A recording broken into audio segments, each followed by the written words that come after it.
Michael Jordan, the basketball legend, and his wife, Yvette Prieto, planned a serene getaway to celebrate their 10th wedding anniversary at a luxurious resort in Miami. However, their dream escape turned into a nightmare when a prejudiced deputy, driven by racial bias, attempted to evict them from the property, assuming they didn't belong. What began as an unjust confrontation revealed a deeper issue of systemic racism, sparking a movement for change. Michael and Yvette's grace under pressure not only exposed corruption, but also ignited a broader fight for dignity and equality, proving that standing firm in the face of injustice can resonate far beyond a single moment. Michael noticed. He tried to shrug it off. Maybe the kid was swamped, but other tables were getting smiles, laughter, waiters lingering to chat. Their table felt isolated, a lone outpost in a sea of ease. He leaned toward Yvette, his voice soft. "Maybe people just aren't used to seeing love last long," he said, hoping humor would lift the mood. Yvette's laugh was faint, her eyes guarded. "They're not looking at us because of love, Michael." He nodded slowly. "I know." The dining room doors opened and boots tapped against the polished floor. A woman in a sheriff's uniform stepped inside, badge gleaming, her posture rigid. She scanned the room with eyes that didn't waver, tall, unyielding, a presence that demanded obedience. Michael glanced at her, then returned to his plate. He didn't yet know her gaze had settled on them. Minutes later, as dessert menus circulated, the deputy stood near the host's station, whispering to Victor. He nodded stiffly, glanced at the Jordans, and murmured something back. She narrowed her eyes, turned, and left. Yvette tracked the exchange, her pulse quickening. "Michael, did you see her?" "I don't like the way she looked at us," he said, sipping his water. "We paid, we reserved, we did nothing wrong." "That's never stopped them before," Yvette replied, her voice low. A couple 2 tables over laughed loudly, but the man's eyes met Yvette's mid-laugh and froze. She felt heat rise to her face. "I hate this feeling," she whispered, "like we're intruders." Michael leaned closer. "We belong here more than anyone in this room. We've worked our whole lives for this. Paid in full." Yvette looked at her wedding band, its diamonds catching the candlelight. 10 years of partnership, sacrifice, grace, and still this. Their dessert never arrived. After 15 minutes, they rose, weaving through the dining room. As they passed the linen shirt man's table, Yvette caught the word privilege muttered under his breath. Michael heard it too, saw her quiet chuckle. He paused, not to confront, but to breathe, to remind himself this weekend was for Yvette. He offered his arm. She took it. They walked out, heads high, dignity intact. In the hallway, they passed the deputy near a side exit, phone in hand, her eyes stone cold as they met theirs. Yvette glanced away. The elevator ride to the penthouse was silent, heavy with disappointment, the kind that settled deep when the world reminded you of its limits, no matter how far you'd climbed. Inside the presidential suite, the luxury felt hollow. Yvette walked to the window, staring at Miami's twinkling lights. She wrapped her arms around herself. "I don't want to fight anyone this weekend," she said softly. Michael stood behind her, his hand on her shoulder. "Then we won't," he said. "But if someone starts the fight..." He met her eyes. "We won't back down either." Outside, the ocean whispered, and somewhere, the next move was forming. The storm breaks morning came with sunlight and the hum of distant yachts. Michael poured Yvette coffee from the suite's espresso machine. She stood by the window, robe tied neatly, gazing at the ocean's gleam. "Sleep okay?" he asked. She turned, her smile small. "Took a while. That deputy's face stuck in my head like a splinter." Michael handed her the cup, his nod reassuring. "She's probably gone. Just some overzealous cop." But he didn't fully believe it. He wanted her to enjoy their day spa appointments, a beach dinner. No tension. That was the plan. They dressed Yvette in a coral sundress, Michael in a white linen shirt, sleeves rolled up. He looked at peace, but he was watchful. They passed through the lobby, nodding to guests, some returning the gesture, others not. At the concierge desk, they asked about a yacht rental. Then she appeared Deputy Jessica Lier, in full uniform, badge glinting, talking to the manager, Eli Sanders, who looked uneasy. As Michael and Yvette approached, Lier glanced their way, then whispered to Eli. Michael heard her voice rise. They matched the description. "I just need to verify." Eli stiffened, eyeing the Jordans. Yvette turned. "Is there a problem?" she asked calmly. Lier stepped forward. Yes, actually, I'm investigating a potential trespassing situation. The staff received complaints last night that an unregistered couple may have been accessing amenities reserved for resort guests. Michael blinked. You mean us? If the shoe fits, she said with a shrug. Yvette set her bag down, pulling her phone. We've been registered since yesterday, paid in advance. Suite 2701. Would you like to see the confirmation? I'll need to see your IDs and your reservation, Lier said flatly. Michael raised an eyebrow. You walked up to us, made an accusation in the middle of the lobby, and now you're demanding identification without probable cause? Lier didn't flinch. Sir, I don't need probable cause to ask a question. This is private property, and I'm responding to a request from resort staff. Eli held up his hands. I didn't request anything. She came in this morning asking about guests from last night. Lier shot him a glare. I have the right to ensure that individuals on this property aren't posing a risk to the safety or comfort of others. The only threat to comfort I see is your presence, Michael replied coolly. Guests began to gather, checking out, lingering by the bar, phones out. One woman muttered, Are you serious right now? As she recorded. Lier pressed on. If you don't provide verification now, I'll have to ask you to leave the premises until your identity can be confirmed through the sheriff's office. Yvette took a slow breath. You want to remove us from our room during our anniversary weekend, in front of all these people, even though we have a legal, paid reservation? I'm trying to prevent a larger issue, Lier said. A larger issue? Michael asked. What do you think we're going to do, steal towels? The tension was thick. Eli tapped his tablet nervously. They're on the VIP list, he said finally. Mr. and Mrs. Jordan, presidential suite. Lier didn't back down. I'd still like them to step outside while I verify everything directly with the department. You mean step outside where there are no witnesses? Michael said. No, ma'am. If you have business with us, you'll conduct it here, in public, where accountability exists. Yvette's voice sharpened. You are harassing us. This is racial profiling, and I won't let it slide. A young black employee, Angela, stepped closer. They're exactly who they say they are, she said clearly. I checked them in myself. I confirmed the suite. Everything matches. Lier turned to her. This doesn't concern you. It does when someone gets treated like this just for being black, Angela said, voice steady. Silence fell. Michael, calm, said, You've already made your assumptions, but you might want to think twice before doubling down. Lier crossed her arms. I've dealt with enough liars in my time to know the signs, and I've dealt with enough bullies in mine to know what this really is, Michael said. He took Yvette's hand. We're not going anywhere, and we're not scared of you. Lier stood firm, but her control was slipping. The lobby was silent, the air electric. Michael and Yvette held each other's gaze, anchored in something deeper than fear. Angela stood nearby, hands trembling but resolute. She'd acted on instinct, not training, driven by principle. The crowd grew 5 guests, then 10. A couple in towels, a woman with a smoothie, an elderly man with sunglasses. Phones recorded someone was live streaming. Eli stepped forward. Deputy Lier, he said, voice low, as the general manager, I can confirm the Jordans are properly registered guests. We have their payment on file, their IDs matched, and they've been nothing but respectful since check-in. Lier turned to him. With all due respect, Mr. Sanders, my job isn't to take your word for it. It's to ensure everyone in this building feels safe. Eli glanced around. I think the only people who don't feel safe right now are the Jordans. Murmurs rippled.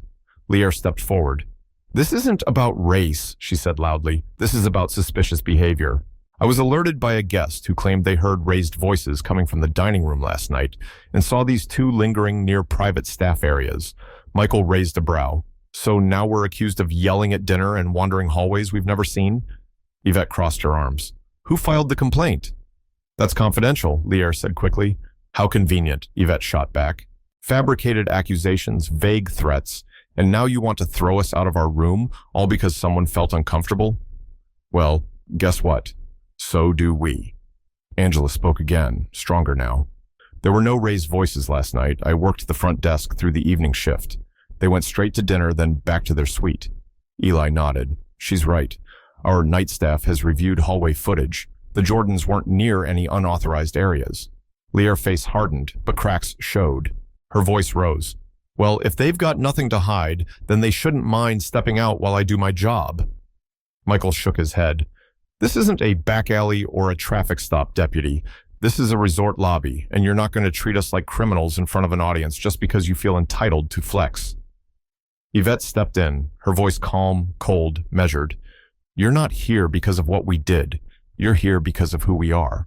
Because we walked in with dignity, and you couldn't reconcile that with the picture you have in your head. We smiled, we dressed well, we expected kindness, and for you, that's suspicious. Lear's mouth opened, but no words came. The elderly man with sunglasses spoke, his voice gravelly. This is an embarrassment. I've been staying at this resort for years. Never seen anything like this. You're turning it into a circus. His wife added, and for what? Because they're confident and successful? That's the only thing suspicious around here, your behavior, officer.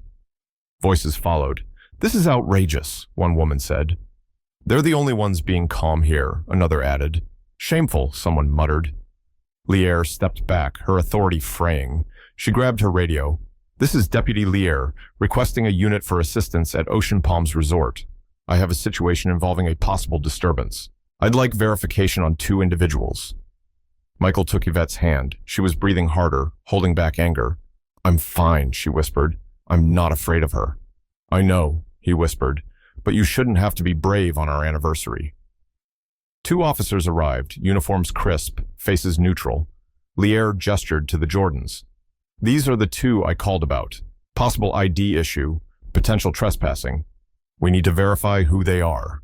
The taller officer raised a hand. Ma'am, step aside. Lear blinked. Excuse me? We've been listening to dispatch, he said, and from the sound of it, there's no active threat, just a whole lot of bad optics and an unnecessary escalation. He approached Michael and Yvette. Sir, ma'am, I'm sorry you're being treated this way. You have every right to stay on the premises unless the resort has explicitly revoked your reservation. Have they? Eli shook his head. No, absolutely not. Then there's no cause to remove you. The second officer, a woman, turned to Lear.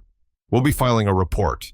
You'll need to explain why you initiated a disturbance call without cause, especially when you had confirmation from both resort staff and visual surveillance. Lear paled. Michael exhaled quietly, restraint masking years of frustration. Yvette looked at Angela, who nodded faintly one woman to another. I see you. As the officers led Lear outside, the crowd dispersed, whispers turning to conversations, some glances apologetic, others supportive. But the damage was done, not to the Jordan's spirit, but to the myth that dignity alone could shield them. They stood, hands clasped, as the lobby returned to normal. But nothing felt normal anymore. The weight of silence. The elevator ride back to the penthouse was a study in silence, thick with emotions neither could voice. Michael stared at the floor numbers climbing, each digit a reminder of how quickly joy could unravel. Yvette stood beside him, arms folded, her jaw tight, every muscle braced against the hurt. Back in the suite, the luxury mocked them, the plush rugs, the skyline view, the champagne chilling in a silver bucket. Yvette walked to the terrace, needing air, needing space. Michael stayed inside, shedding his blazer and sinking into a leather armchair. He stared at the empty bar, the quiet deafening. She didn't care who we were, he said finally. All she saw was who we weren't. Yvette didn't respond. She leaned against the terrace railing, the ocean stretching endless before her. The sun was high, painting the water gold, but it couldn't touch the ache in her chest. 10 years, she said, her voice soft but taut. 10 years of working hard, playing by the rules, doing everything right, and still they treat us like we don't belong. Michael joined her, leaning against the doorway. We do belong, he said, his voice steady. I know, she whispered, but I'm tired of proving it. Her voice broke, just a fraction, and it cut Michael deeper than any insult. This wasn't just about today, it was every sidelong glance, every whispered doubt, every door that opened only after his name was recognized. Yvette turned inside, sinking onto the couch, her hands folded in her lap. I didn't come here to fight Michael, she said. I just wanted to celebrate us, quietly, without defending our right to exist. He nodded, sitting beside her, his hand covering hers. I know, baby. Her eyes glistened. The worst part? It's not new. I knew something was coming the moment we walked into that dining room. I felt it here. She pressed a hand to her chest, this tightening, this warning. It's like I've got radar for hate. It arrives before the words do. Michael squeezed her hand. We're still here. They didn't win. We didn't leave. But what did it cost? She asked, her voice cracking. What did it take from us? He had no answer. The truth was, a bruise neither could name a sacred moment stolen, joy replaced by exhaustion. Later, a knock came. Michael opened the door to Angela, her name tag pinned, a notebook in hand. I'm so sorry to bother you, she said, but I wanted to check on you and thank you for standing up to her. Michael softened. You didn't have to step in, but we're grateful you did. Angela sat near the coffee table at Michael's invitation. Yvette joined them. I've seen cops act like they own the place, Angela said, but never with that venom. She looked at Yvette. When you said she couldn't reconcile your dignity with her assumptions, it hit me hard. Yvette managed a faint smile, her eyes heavy. Angela hesitated. Can I ask what you both do? Michael smiled slightly. I played some basketball. Now I run businesses, sports, philanthropy. Angela's eyes widened. Wow. Yvette added, I oversee our family foundation education community programs. Angela blinked. I knew you were somebody. We're not, Michael said. We're just people. You shouldn't need a title to get respect. Angela nodded. That's the truth. After she left, Yvette sat by the window, the sun dipping low. We should report this, she said suddenly. Officially, beyond the resort, beyond the sheriff. Michael nodded. I already called someone. She turned. Who? He paused. You'll see. That night, they returned to the dining room, not because the sting had faded, but because they refused to lose another moment. The room felt different, quieter, charged. The couple from the pool smiled. The sunglasses man nodded respectfully. Deputy Lier sat at a corner table, stiff, silent, her world shrinking. Michael and Yvette took a window seat, the maitre d' bowing as he seated them. The waiter offered champagne from management with apologies. Michael glanced at Yvette, who raised her glass. To surviving what should have been a celebration, she said. They clinked glasses, a spark igniting within a resolve to turn pain into purpose. Justice in motion. Morning brought sunlight and a new energy, sharp and unspoken. Yvette sipped tea at the window, dressed in a white blouse and tailored pants, her face calm but resolute. Michael adjusted his tie, a gray blazer, crisp shirt, polished shoes. No vanity, just intent. You sure you want to do this today? Yvette asked, her voice steady. Michael met her reflection. If not today, then when? She set down her cup, nodding. They left the suite, each step heavy with purpose. Downstairs, the lobby was quiet. Guests sipped coffee, scrolled phones. Angela smiled from the desk. Morning, Mr. and Mrs. Jordan, she said. Morning, Angela, Michael replied. Yvette leaned in. Stick around for what's coming. Angela's eyes flicked to the doors. Something I should know? Yvette smiled, silent. Then the doors opened. 2 black SUVs pulled up, their tinted windows hiding their occupants. Engines cut off, and 4 figures emerged, dark suits, quiet authority. The lobby froze. Angela whispered, Oh my God. A tall woman with a badge entered. Good morning. We're here to speak with Deputy Jessica Lier. Is she on the premises? Eli emerged, pale. She's here. Breakfast shift. Ask her to meet us in the conference room, the woman said. Immediately. Yvette watched, silent. Michael stepped back, calm but expectant. 15 minutes later, Lier entered from the restaurant, her face tight. Seeing the agents, she slowed. What is this about? She asked, but they were already moving. Angela whispered to Yvette. Who are they? You're about to find out, Yvette said.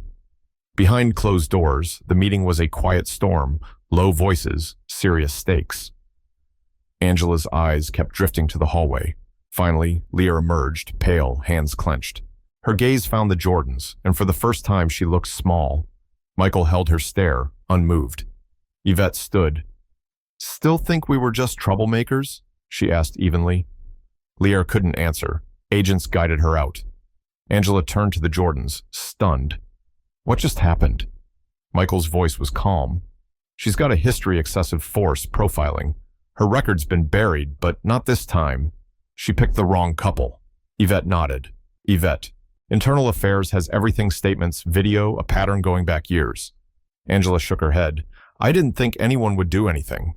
Michael smiled faintly. Change happens when people stop waiting. The lead agent returned, nodding to the Jordans. Deputy Lear on leave, pending investigation.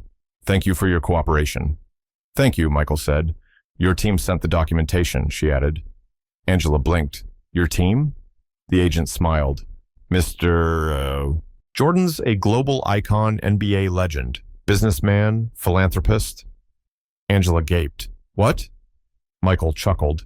Wasn't planning to announce it over breakfast. Yvette added, I run our family's charitable foundation. Angela's jaw dropped. Y'all are legends. Michael touched her shoulder. You were brave yesterday. That matters. Angela's eyes welled. You think so? I know so, Yvette said. Word spread fast. By noon, guests whispered over brunch, staff sought photos, and local media buzzed. But the Jordans didn't court fame. They packed, took one last look at the ocean, and walked through the lobby staff lining the hall, Angela beaming. Michael turned to Yvette in the sunlight. You ready? Always, she said, eyes steady. They stepped into the world not victims, not heroes, but proof that dignity could dismantle injustice.